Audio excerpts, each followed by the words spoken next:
Hey guys, so it's a beautiful spring day here. I'm at the new property at Flock Finger Lakes, and I have a fun little project for us to do that's kind of like an inside-outside project, which is crevice gardening in a container.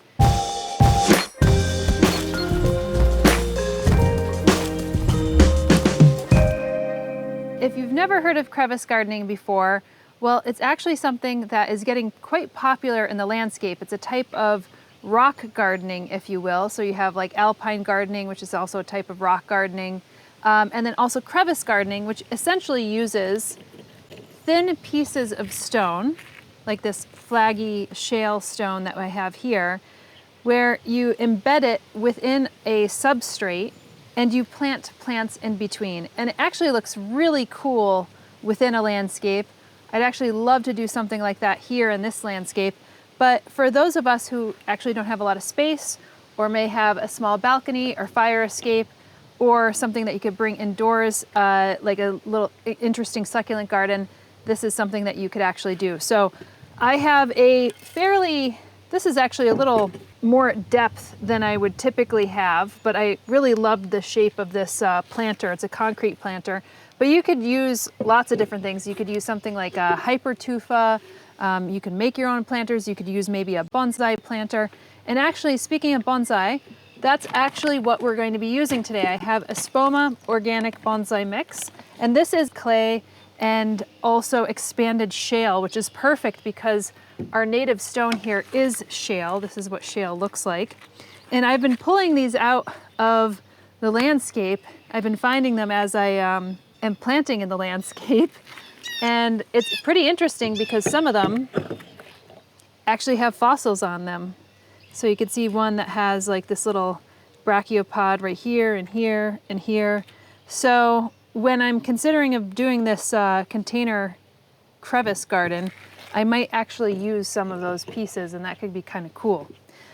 I'm not going to just use all bonsai mix here. I'm actually going to also mix it in with some Espoma Organic Cactus mix and maybe even some charcoal. And the charcoal, horticultural charcoal, actually helps not only in increasing drainage, but if you're going to have, a lot of water, or if it's going to rain a lot in your neck of the woods, then this will prevent any type of bacterial buildup as well, or at least inhibit bacterial buildup. So I'm just going to do a nice mix of all of that. And since this container is large enough, I'm going to do the mixing in this container.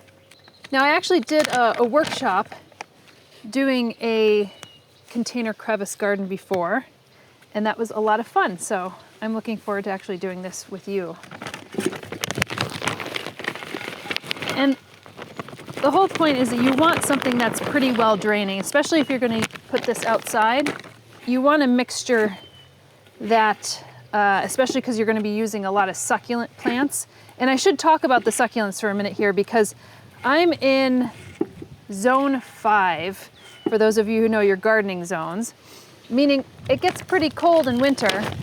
And sure, you could probably use succulents that, if you're just doing this as an indoor planting, then that's fine. But if you're going to leave this outside, then you want to use hardy succulents for your zone. And I've selected a number of hardy succulents for my zone. If you go to a garden center, then they'll likely be selling hardy succulents, succulents that are perfect for your neck of the woods. And these are sempervivums. Some people know them as house leeks or hens and chicks. And the reason for that is that they get these little quote unquote pups or little chicks off the edges. And that's how they proliferate and propagate. You'll see that this one is busting at the seams here. I loved the color of these with the little reddish details. There's tons and tons of sempervivum cultivars, so it's just endless. I also have some sempervivums arachnoideums, and I've grown these indoors, but they are actually pretty hardy for outside as well. And a lot of our hardy succulents, when you think about hardy succulents, you're like, wait, there's hardy succulents that grow in the cold? Yes, because not all succulents grow in desert conditions, meaning like a hot desert condition. In some cases, they might be growing in alpine conditions where they have to endure a lot of sun and wind and harsh climates. Some other good hardy succulents are sedums, and some of the sedums, like so many plant genera, got like blown up and put into different genera. But this is sedum chocolate ball. I love the color of that one. It actually matches pretty well with the container. And this one is an example. I think it was a sedum. It was Sedum sieboldii, and now it's like Hylotelphium or something like that, sieboldii. But I really love this one. It's a beautiful hanging basket plant. It has that glaucous color, some pink edges, and it gets really beautiful pink flowers. And that's another thing. A lot of these succulents will get really, really beautiful flowers. Here I have a mix of things. This red one right here, I think is sedum. It might be called dragon's blood. This one's a Delosperma, very common, at least in this zone, and you can see it gets a nice yellow daisy-like flower. And then this one's also kind of cool, Chasmatophyllum masculinum, and this is hardy tiger's jaws, it's often called. I think this comes from South Africa, if I'm not mistaken. So I want to show you this because this is actually a new product from Espoma, the bonsai mix. And again, this the orange that you have in here, that is the clay. And then this grayer kind of material right here, that's the puffed shale. And actually, when I think about shale, it's a popular substrate for roof gardening. So if you're going to have this on your roof and you're growing sedum on your roof, for instance, you know, they'll often roll the sedum mat out on the roof. You want something that's really lightweight. And then you also have these composted forest products. So you have these pieces of bark as well. So I'm really just gonna put this whole bag in. And because I'm gonna have this outside, I will actually use some of the charcoal as well. Struggling. Okay, there you go. So here, and this is the horticultural charcoal. Now I suggest if you're actually doing this inside, that you just be careful that some of this powdery stuff doesn't go up into your nose or in your lungs. Luckily I'm outdoors, so I have a bit more airflow here. So I'm just gonna mix this in with my hands. It's almost like a nice giant mixing bowl. And part of the purpose of this is that you're going to want your succulents to get water and not dry out, but you want it also to drain extremely well. And I don't know if this year is going to be a rainy season or not so rainy season, but I want to make sure that my substrate is well draining. So this is a good height for this because I want to actually embed some of these stones now. And you want to embed these stones about a third of the way down. And this is exactly what you do. You're basically creating like a little mini landscape. And I'm gonna do the crevice garden at an angle. And part of the reason for that, you don't have to, you could put it up and down like this, but part of the reason for that is that we do have like cardinal directions, north, south, east, and west. And maybe some plants will want to be closer to the south and some will want to be shaded off from that harsh light during the day. So I'm gonna put these at an angle and I'm gonna wedge them right in. And you can see just like how cool this is already starting to look. At least I think it looks cool. I'll take this one right here and kind of wedge it in like that.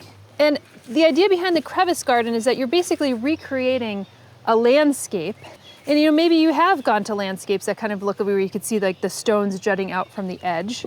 And the idea is that you would start to plant the plants in between this crevice.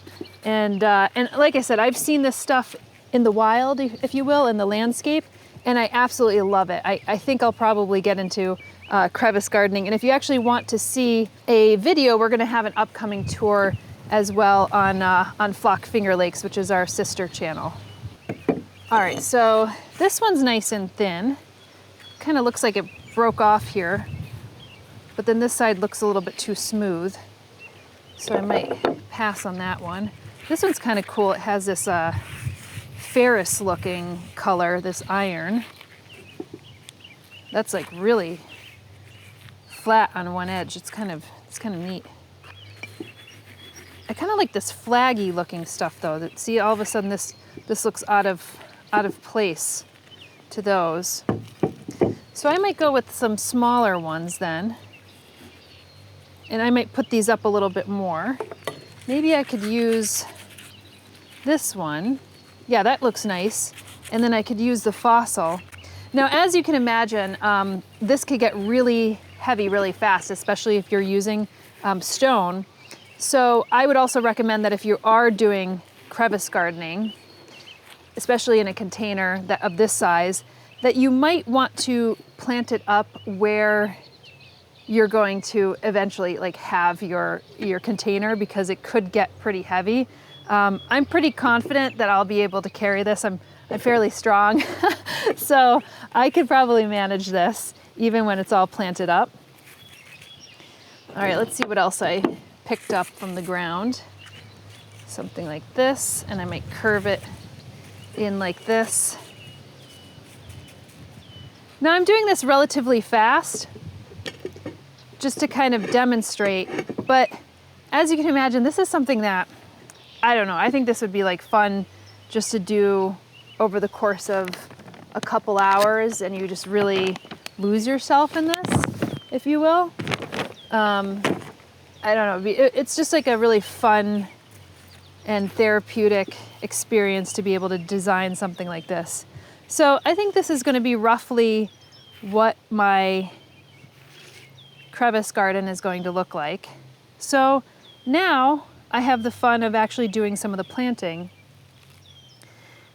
And oftentimes I'll try to take like a centerpiece or something that I think will really work. And I love these colors. And when you're doing this kind of stuff in the landscape, I'm gonna just take some of this soil off. It's so nice to be able to do this outdoors and not get the house dirty.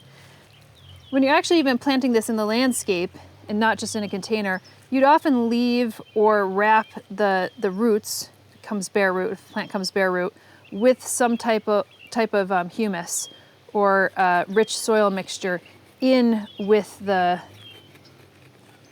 so you wouldn't have it in total bonsai or rocky substrate, for instance. You'd have some element of good soil. So that's part of the reason why I'm actually using some of the cactus mix. So I'm gonna have to fill more soil in here, but I'm just starting to place things in to see how they look and to see if I like it. And I have these little guys that I had pulled off, and I might plant those up in some other small area. Maybe something like this. So if you're, kind of designing landscapes as well, you usually like put the plants in the landscape and you say, oh, do I like that? And you're like, oh yeah, that looks pretty good. And then you don't plant it quite yet. You just kind of play around with it. So you're just placing it. Let's try this. Just kind of want to take these all out so that I have them to work with. And the good thing about some of these succulents too is that you could take them apart really easily and separate them and divide them. So you don't have to plant them as one giant clump, but it's too clumpy for me, so I'm gonna just take pieces of it out, like that. So then I have multiples to work with. Same thing for this one. This is very clumpy. And I could really, take this apart. Unless I wanted to fully plant it like that, which I could technically. I like this, and I'd like this maybe more towards the edge, because this is something, like I said, will kind of hang over. So I might break this up a little bit.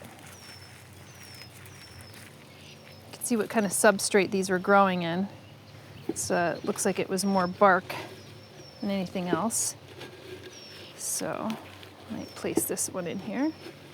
Eventually I'll have enough substrate that goes to about 1/2 inch, so I might have to raise these stones, especially the ones that are not as high, up a little bit. So that looks kind of cool.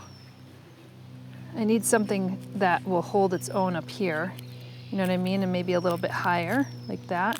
So I have to get more of that substrate. I like the way that looks. Might take some of this.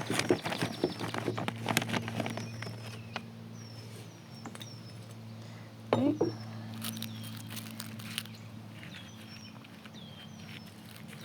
Wrap this in like that.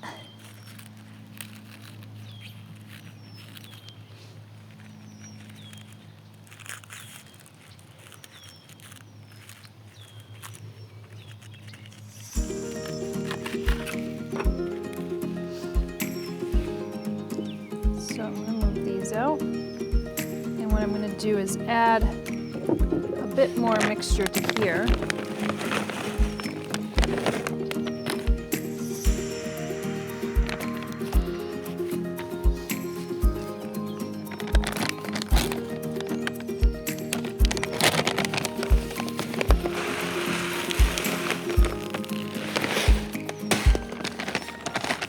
All right, so I see I'm losing a little light here, so I'm going to just move this over to the deck, and I'm going to just sit down and plant this.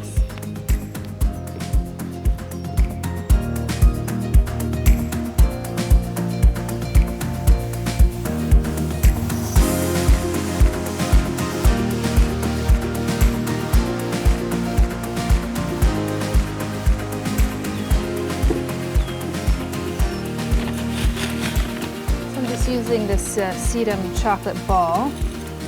Very easy one to work with, but it's a little floppy, so I'm just adding that in there and kind of anchoring it into the substrate. So I used a little of the cactus and soil mix, and now I'm just adding a bit more of the bonsai soil mix on top of that. I think that looks good. It looks like the bottom of a sea floor, actually.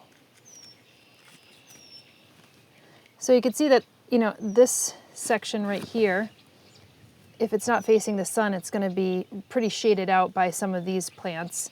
And I know this one is going to grow out. So if I put one under here, then it's probably going to get really etiolated or leggy. So I'm just going to fill this in with bonsai and not worry about planting anything in that little dark corner.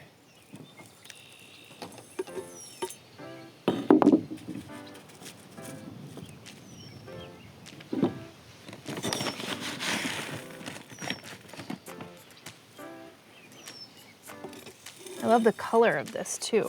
I think it contrasts nicely with the plants as well as the stones. Should I bring another yellow one in there? The yellow looks better clumped together. So look at the little new one right here is giving a little green one. So it probably turns yellow and red as it ages. Break off some of this peaty mixture, free up some of the roots, and I will move this one forward and put another one right behind it.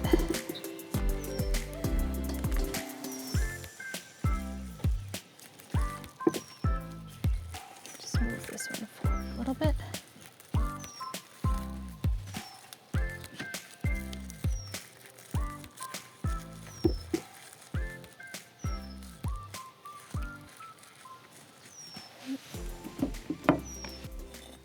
Another thing too, why I like these stones at an angle, especially if you're going to be leaving this outside, is that when it rains, the water will wash down, will hit the stone and go down into the roots. So that's also another good option. And if you break off a leaf, like I just did, I'll show you this. Don't worry too much about it, because if it's a clean break, then some of that meristem or that growing area of the leaf will probably propagate itself. So I'll just leave that in there. Try to face these all up. Okay. That. We need to get enough substrate down in there. You want their roots covered with the substrate. You don't want them floating in air. So that's one of the challenges. You might even want to get a spoon, and instead of a little trowel, you might want to work with smaller materials and tools to be able to get all the roots covered, because you don't want those roots hanging out in the air. The roots need air in order to grow, but they don't want to be in total air. They just need air pockets. All right, let's save these guys. Plant these up just right in here.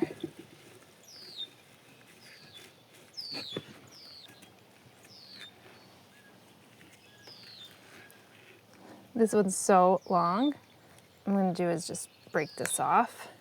And what I'm going to do is just slide that right back in there. And it'll root up. Some of your succulents will do that. They'll just start to get leggy, and you might not like that look. So something like this, you see it's starting to get a little leggy, and all you need to do is clip it and then plant it back in. Some of these Sempervivum arachnoideums look kind of cool. I don't have much space left for them, but I might put in a few of them. I like the color palette that they have because they have this similar verdigris hue to this Hylotelophilium, right? So these are pretty resilient. They're a little crusty on the bottom, but if we give this a good water, I think they'll rebound. And if you've ever kind of been outside and you've seen like something that is like a little bit of an avalanche, you know, because especially this shale, it kind of breaks off and flakes off, then you're just like basically recreating that.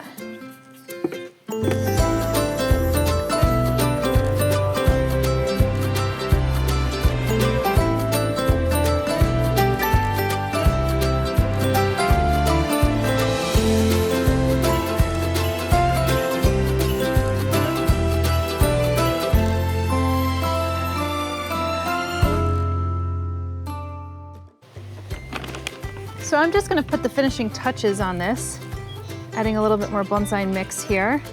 And I'm just going to water this in. And essentially, this is going to be an outdoor planter.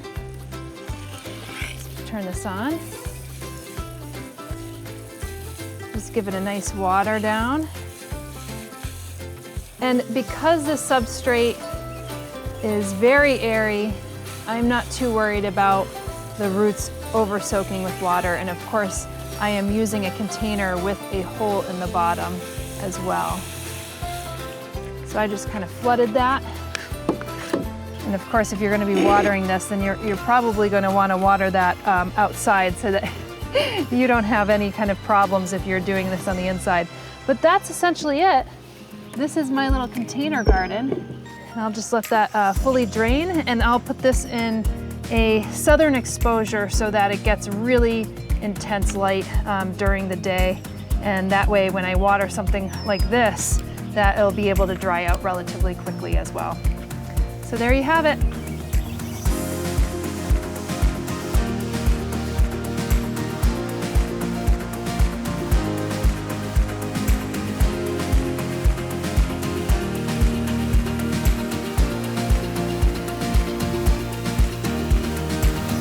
If you're looking to up your plant game, then check out our suite of courses and offerings, including Houseplant Basics, Troubleshoot Your Houseplants, the 125 Houseplant Care Spreadsheet, and the Houseplant Masterclass. The courses provide you a certificate of completion when you're finished, and a wealth of information that you can use to impress both your plants and your friends.